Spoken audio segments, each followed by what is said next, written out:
জঞ্জাল, মুখ ঢেকে যায় বিজ্ঞাপনের মতো, গলি ঘুপচির অন্ধকারে ঢাকে ওরা। প্রত্যেক মুহূর্তে বহু বহু না পাওয়ার স্তূপে ভিড় করে শিক্ষাহীন এগিয়ে চলাও। এখানে যেন যে যার মতো, স্কুলে যাবে কে? সেই প্রশ্নে স্কুল ছুটির আনন্দ এখানে সর্বাধিক। রয়েছে যেন স্কুল ছুটের নামতা। কলকাতার অলি গলি ঝুপড়িতে তাকালেই আপনার আমার চোখে পড়বে ওদের, যারা প্রত্যেক মুহূর্তে স্কুল ছুট হবে নাকি পাচার হয়ে যাবে এই প্রশ্ন ওঠে নিরন্তর। কিন্তু তাদের নিয়েই এক অভিনব উদ্যোগ গড়ে তুলেছে কলকাতার এক স্বেচ্ছাসেবী সংস্থা। প্রত্যেক মুহূর্তে তারা মাত্র 4 চাকার একটি বাসে করে পৌঁছে যাচ্ছেন বিভিন্ন ঝুপড়ি, বিভিন্ন বস্তি এলাকায়। নারকেলডাঙ্গা থেকে শুরু করে বেলগাছিয়া অথবা পার্ক সার্কাস, কলকাতার বিভিন্ন ঝুপড়ি বস্তির বাচ্চাদের নিয়েই তারা গড়ে তুলছেন ছোট্ট এক স্কুল গাড়ি। হ্যাঁ, স্কুল গাড়ি বলা ভুল, বাসই যেন হয়ে উঠেছে এক ছোট স্কুল বাড়ি। আর সেই বাসের মধ্যেই প্রত্যেক মুহূর্তে বাচ্চাদের পড়াশোনা থেকে শুরু করে নাচ গান আবৃত্তি, হাতের কাজ, নানান রকম আনুষাঙ্গিক কাজকর্ম শেখাচ্ছেন তারা। আর সেই শিক্ষিকারাই নজির গড়ছেন প্রত্যেক মুহূর্তে। বস্তিতেও যে ভালো শিক্ষা দেওয়া যায়, স্কুল ছুট বাচ্চারা যারা হওয়ার কথা ছিল তাদের যে সুশিক্ষায় শিক্ষিত করা যায়, এমনই নজির গড়ছেন এই সমস্ত শিক্ষিকারা। কি সে স্কুল গাড়ি, কেমনভাবে নজির গড়ছেন তারা, দেখাবো আপনাদের।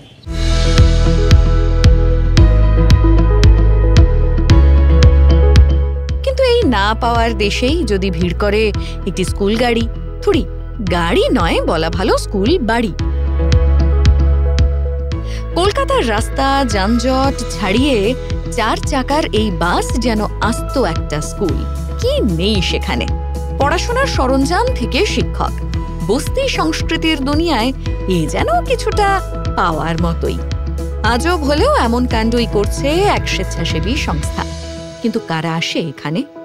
ভিন্ন দুনিয়া।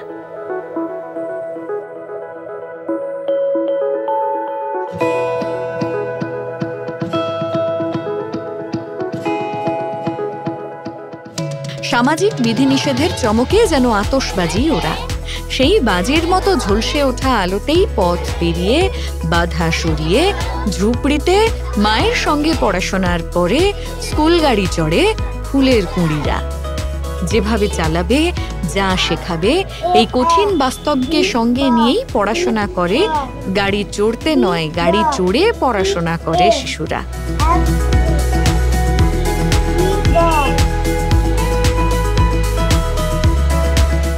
সেখানে নাচ গান কবিতা, ছড়ার মাধ্যমে শরীর চর্চা, আবার কান্নাকাটি, হরেক রকম বায়নায়। এও যেন ছোট্ট এক 4 চাকার গতিময় খেলাঘর। ওরা বেশিরভাগই স্কুল ছুট। কেউ কেউ হয়তো স্কুল চোখেই দেখেনি, শোনে হয়তো ওরা অনেক কথাই, কিন্তু পড়া, বেঁচে থাকার জন্য কেন যে সেটা জরুরি জানে না ওই ক্ষুদে প্রাণগুলো। কেন এই উদ্যোগ? কেন দিনের পর দিন অভিনব উপায়ে শিক্ষকতা করছেন ওরা? আমাদের সংস্থার নাম হচ্ছে হেল্প আস হেল্প দেম।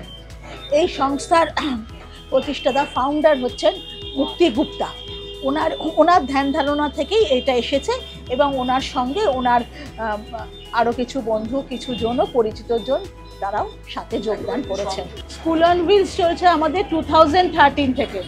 2013 সাল থেকে আমাদের এই ভাবনাটা আসে হচ্ছে যে যারা স্ট্রিট চিলড্রেন, যারা রাস্তায় থাকে, ফুটপাতে থাকে, স্লাম এরিয়ায় থাকে, এইসব বাচ্চাদের মেইন স্ট্রিমে নিয়ে আসা, তাদের মেইন স্ট্রিমে নিয়ে এসে তাদের শিক্ষা দেওয়া। সেই থেকে আমাদের সেই ভাবনার থেকে। আর এদের মধ্যে বাড়িতে সেরকমভাবে অ্যাওয়ারনেস নেই যে তারা কীভাবে ডেইলি স্কুল যাবে বা স্কুল যাওয়ার যে গুরুত্ব, পড়াশোনা শেখার যে গুরুত্ব, যার জন্য তারা যাতে রোজ আসতে পারে, সেই ভাবনা থেকেই আমরা কি করেছি, এরকম একটা স্কুল অন হুইলসের চিন্তা, যেটা ওদের স্কুল ওদের বাড়ির কাছে যাবে, ওদের স্কুলে আসতে হবে না, স্কুল পৌঁছে যাবে বাড়ির কাছে, সেখান থেকেই বাচ্চারা এখানে আসবে। তা এইভাবে শুরু থেকে প্রথম আমরা শুরু করি রাজাবাজার এলাকাতে। রাজাবাজার, পার্ক সার্কাস, এগুলো আমাদের প্রথম শুরু হয়।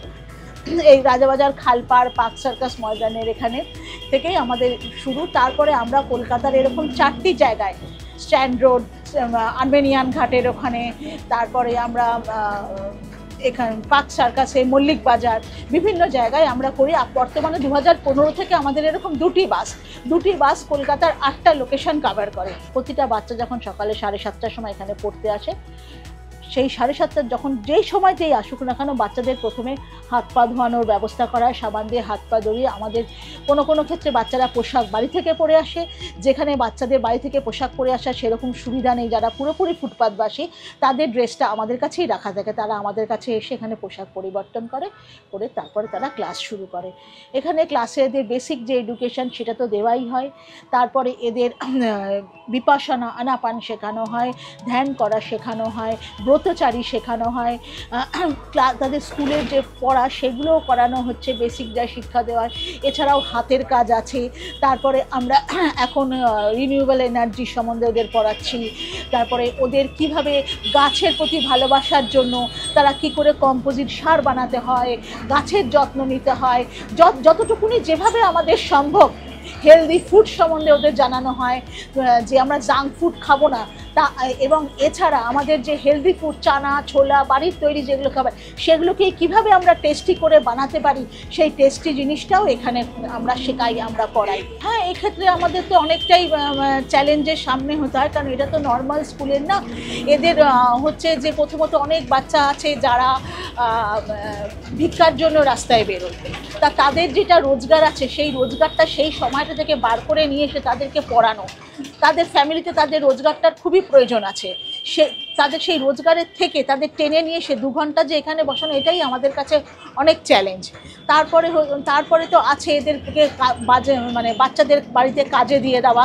ব্যাপারটা পুরোটাই অর্থনৈতিকের উপর নির্ভর করে। এদের ফ্যামিলিতে টাকা পয়সার প্রয়োজনটা, খাবার প্রয়োজনটা, কারণ এক একজনের ফ্যামিলিতে মেম্বার অনেক, তারা 5-6 ভাই বোন এরকমও আছে। সেই ক্ষেত্রে হচ্ছে যে এদেরকে সেই কাজের থেকে সরিয়ে নিয়ে এসে আমাদের এই মূল স্রোতে নিয়ে আসাটা আমাদের কাছে খুবই, এটা একটা চ্যালেঞ্জের ব্যাপার।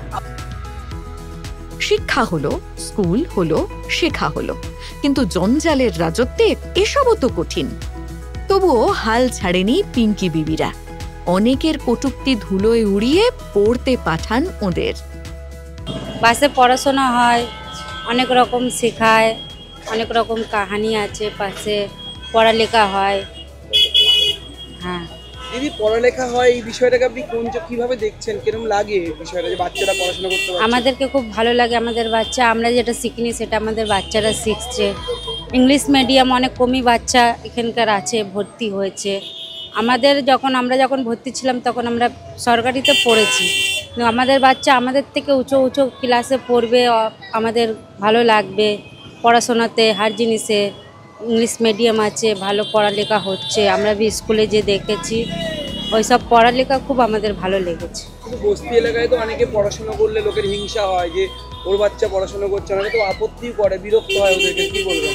ওরা কি বলছে না বলছে ওদের দিয়ে আমাদের কোনো নেই। আমাদের বাচ্চা আমরা যেভাবে রাখি, আমাদের বাচ্চা সেভাবে থাকে। এখানকার বাচ্চাদের সাথে আর আমাদের বাচ্চাদের সাথে অনেক ফারাক আছে। আমাদের এখানকার বাচ্চাদের সাথে আমাদের বাচ্চা অত মিলমিশা করে না। ওদের ঠিক টাইম মতন স্কুলে যায়, টাইম মতন আসে, ঘরে থাকে। এখানকার বাচ্চার সাথে কোনো যোগাযোগ অত রাখে না। স্কুল মানে তো শুধু পড়াশোনা নয়, একসাথে বেঁধে বেঁধে থাকতে শেখা। এই স্কুলও যেন পূরণ করে গাড়ির মতোই চলমান থাকার স্বপ্ন। প্রত্যেক মুহূর্তে যেন বলে যায়, শিক্ষক দিবসের আবহে ঠিক অনন্য নজির সৃষ্টি করছেন এই শিক্ষক শিক্ষিকারা। বিভিন্ন বস্তি এলাকায় এসে সেখানকার একরত্তিদের প্রত্যেক মুহূর্তে তারা শেখাচ্ছেন জীবনে চলার পথে কি করে বাঁচতে হয়।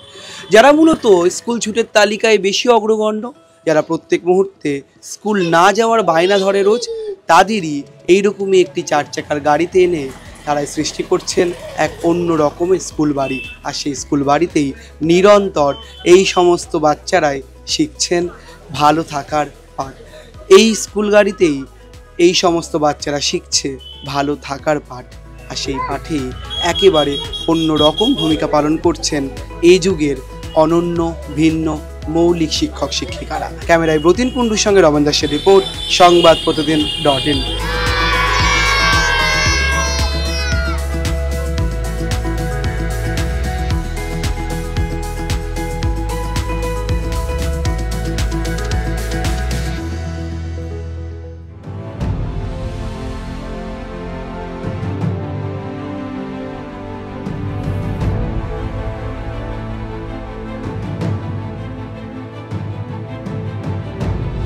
ফলো করুন সংবাদ প্রতিদিন ডিজিটাল।